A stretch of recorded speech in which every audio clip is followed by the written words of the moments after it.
कभी आपने चक्की देखी? अनाज पीसती, उसे उस योग्य बनाती है कि हम उसे खा पाए, जीवित रह पाए। और यदि आप ध्यान से देखें तो चक्की का नीचे वाला पार्ट वो कभी नहीं घूमता, केवल ऊपर वाला पार्ट घूमता है, और तभी वो अन्न पिस पाती है, और तभी रोटी अस्तित्व में आती। किंतु सोचिए, यदि चक्की के दोनों पार्ट घूमने लगे तो क्या होगा?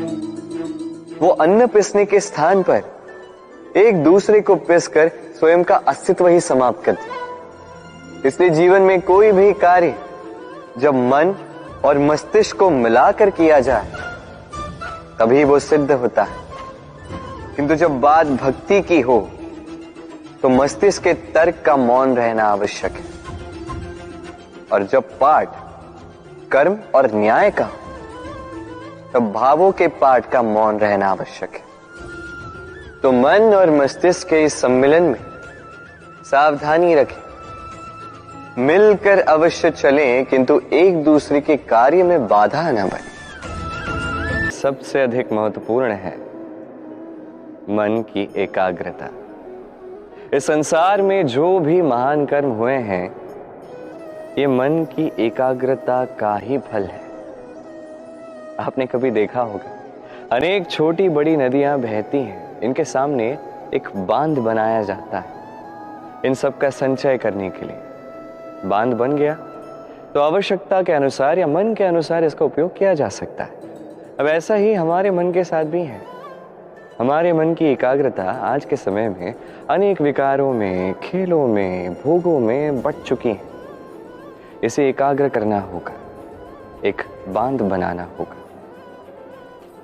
कर्म का बांध।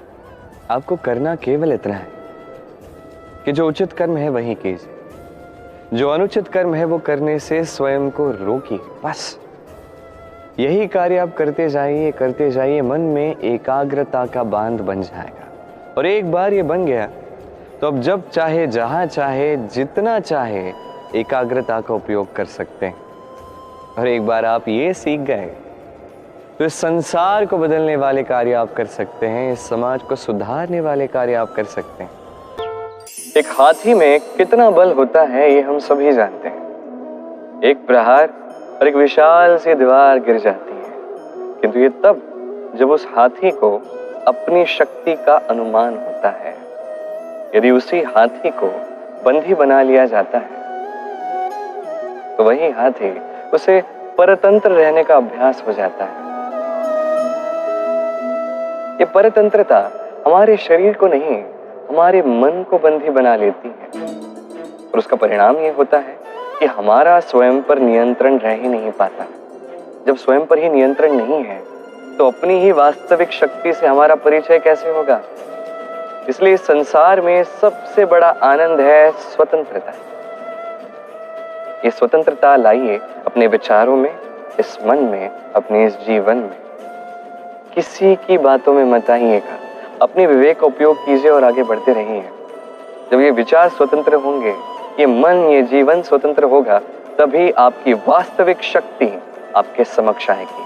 आपका साहस, आपकी प्रतिभा आप जान पाओगे, तभी जीवन में आगे बढ़ पाओगे। यदा यदा हि धर्मस्य ग्लानिर्भवति भारत अभ्युत्थानम् अधर्मस्य तदात्मानं सृजाम्यहम्। जब जब धरती पर पाप बढ़ता है, धर्म की हानि होती है, तब तब मैं आता। ये तो आप सब जानते हैं, किंतु क्या आपने कभी सोचा है कि क्यों मैं इस धरा का जीव बनकर ही अवतरित होता? क्यों मैं मनुष्य के रूप में आपके बीच में रहता?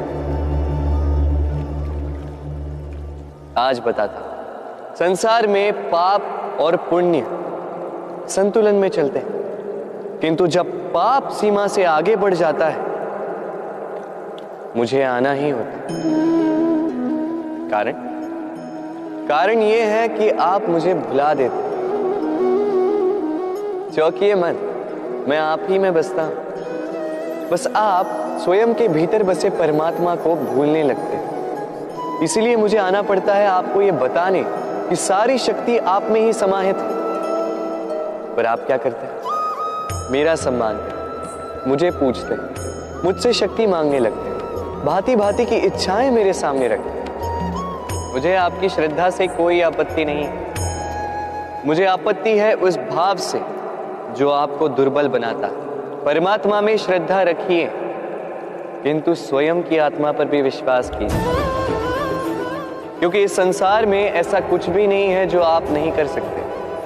हर नर में नारायण बसते हैं और हर नारी में लक्ष्मी। तो पहचानिए अपने भीतर के नारायण को और बदल दीजिए इस समय के चक्र को।